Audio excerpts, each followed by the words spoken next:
The White House is frozen right now, effectively paralyzed after more bombshell documents from Jeffrey Epstein's estate have become public, and now up to 100 Republicans could break from Donald Trump and vote to release the full files from the Justice Department. We're seeing a tidal wave of information come out and a complete change in the trajectory of this presidency. And I spent the past many hours overnight reading two things: Virginia Giuffre's memoir and more of the Epstein files, more of the 23,000 documents released by the House Oversight Committee. And there are bombshells in there that the public is not yet even talking about. And so I want you to be the first to know. Overnight, Donald Trump was asked whether or not he had any response to the Epstein files. This is what his response was. But can you respond to these Epstein emails that were released today? Well done, Mr. President. Great job.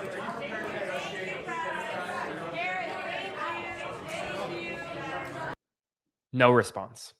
For one of the first times in this administration, Trump did not take press questions during an Oval Office signing overnight of the government shutdown bill to reopen the government. This morning, Donald Trump has yet to post on Truth Social. It's been more than 17 hours, and his last post was calling the Epstein situation a hoax, demanding that Republicans not vote for it. And I want to show you some of the documents that I read overnight. But before I do, make sure to like, comment, share, and subscribe. I need this to get everywhere. The further it goes, the more people will know about it. And it comes at a time where the number one thing in all of this are the survivors. We cannot forget the survivors. Over the past several months, I have had the opportunity to speak with a number of them, from Virginia Giuffre's family to Jess Michaels to Marika Chartouni and Lisa Phillips. Their voices are important. We must uplift them and remember that this is not just about Donald Trump and one man. It's about a decades-long abuse of young girls by Jeffrey Epstein, Ghislaine Maxwell, and powerful people across the political spectrum. And I spent many hours reviewing documents over the past day, and I want to show you some new ones that the public isn't talking about. Starting with this document. This is an email chain between Faith Cates, and Jeffrey Epstein talking about Thanksgiving in 2017. May seem innocuous to many, but I want you to read the second email. There are three names: David Fizzle, Hansen, Trump. They're talking about Thanksgiving in Palm Beach. And this Faith Cates asks Jeffrey Epstein who else is in Palm Beach during Thanksgiving in 2017. Jeffrey Epstein is claiming in this email chain that he spent Thanksgiving, the first Thanksgiving of Donald Trump's presidency, with Donald Trump in Palm Beach. Now, we do know that Donald Trump was in Mar-a-Lago on November 23rd, that same day, for Thanksgiving festivities. That's been wildly reported. What hasn't been reported is that Jeffrey Epstein may have been there. We're still waiting for confirmation. Next, an email from Jeffrey Epstein to Larry Summers. Recall, I've told you, I have met some very bad people, none as bad as Trump. Not one decent cell in his body. So yes, dangerous. This was less than 1 month after Trump's inauguration. What is a common theme throughout many of the files that I've reviewed is the absolute disdain that Jeffrey Epstein had for Donald Trump behind the scenes, a disdain that grew over time, heading into the first Trump presidency. And despite that, publicly at least, it seemed as though Trump and Epstein were relatively okay. But behind the scenes, Epstein was furious that Donald Trump essentially kicked him out of the Mar-a-Lago club, was furious that their relationship weakened. And if you want to go back to 2016, October 29th, 2016, that date should be important. It's about 1 week before the 2016 presidential election. Michael Wolff and Jeffrey Epstein were talking. This is the email that sent shockwaves to me. Subject: now could be the time. There's an opportunity to come forward this week and talk about Trump in a way that could garner you great sympathy and help finish him. Interested? 1 week before the general election between Donald Trump and Hillary Clinton, Michael Wolff and Jeffrey Epstein were strategizing about possibly finishing Donald Trump's campaign in an effort to gain sympathy for Epstein, but also to undermine Donald Trump just 1 week before the election. What would Jeffrey Epstein have said publicly that could undermine him, that could, quote, help finish him? Remember, if the Access Hollywood tape didn't finish him, what does Jeffrey Epstein have that could? Now, Jeffrey Epstein declined this opportunity, but it shows his utter disdain for the president elect. Moving on. This is from Kathy Rummler, who is an Obama official, former Obama lawyer, to Jeffrey Epstein.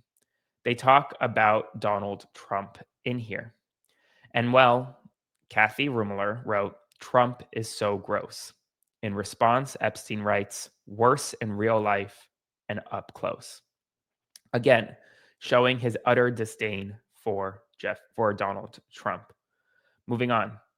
This is an email from Jeffrey Epstein to Landon Thomas Jr., a financial reporter at the New York Times. Now, we know they're talking about Donald Trump because two reasons. First, Landon Thomas Jr. is talking about Trump in his first December 8th, 2015 email. But also, the subject line reads Trump. And it says, Jeffrey Epstein to Landon, referring to BuzzFeed, read my airplane logs and Hawaiian Tropic contest. Have them ask my housemen about Donald almost walking through the door, leaving his nose print on the glass as young women were swimming in the pool, and he was so focused, he walked straight into the door. Where did this happen? Was it on Epstein's island? Was it in Epstein's home? There are questions that are raised from this email that, if true, places Donald Trump potentially at the scene of a crime, if there was a crime being committed at the time.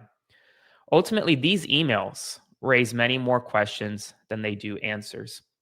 And when you're going through all 23,000, they all may seem innocuous one-off emails, but you put them together and it shows a pattern.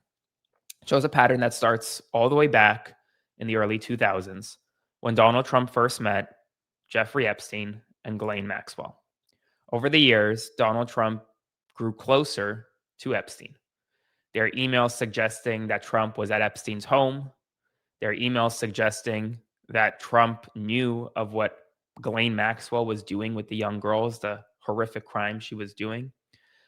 And then at some point, presumably when Donald Trump was deciding to run for president, it seemed as though he may have pushed Epstein out, pushed him out of his club, pushed him out of his inner circle, or his just circle around him.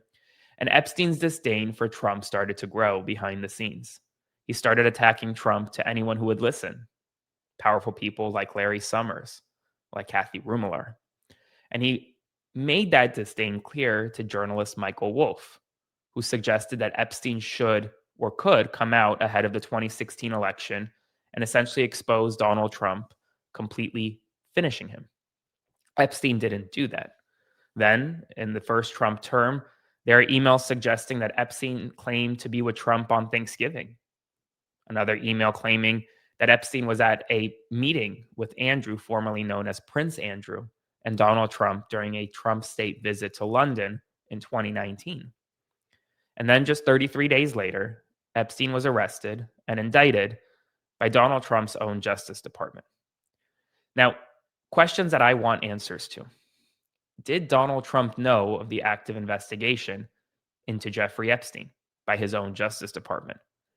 If he knew that Jeffrey Epstein was under investigation for sex trafficking in 2019, did Jeffrey Epstein attend that meeting with Andrew and Trump? And did Trump allow Epstein to go into that meeting, even though he knew or may have known that Epstein was under investigation by his own Justice Department? I want to know whether or not Epstein was with Trump on Thanksgiving. I want to know whether or not Donald Trump was at Jeffrey Epstein's house ever. These are questions that only one person truly can answer at this point, and that is the President of the United States. He's staying quiet. But like I said, this isn't just about Trump. It's about a lot of powerful people. Because in those emails, you have mentions of powerful Republicans, powerful Democrats, powerful independents, people across the globe who are very powerful, very wealthy, very well connected. And ultimately, the survivors of Epstein and Maxwell's horrific crimes deserve answers, which is why in these emails, does it suggest Donald Trump committed any crime? No. And based on these emails, I can't say one way or the other whether or not Donald Trump engaged in any criminal activity, and nor should I, because there is no smoking gun proof. But there's a lot of circumstantial evidence about their relationship. A lot of questions are raised about their relationship. And the public and the survivors deserve answers. And that's also why it's so important that the Justice Department release the 100,000 plus files that they have in their possession, because it could add context to a lot of these one off emails. It could provide answers as to who really was involved, whether there is an Epstein list, and so much more. If the longer we wait, the worse it gets for this White House, because it's a cloud hanging over the White House. If Donald Trump is right, that he did nothing criminal, that he did nothing wrong, then release the damn files. And I will not stop advocating for their release. So make sure to like, comment, share, and subscribe, spread the word, and I'll see you soon.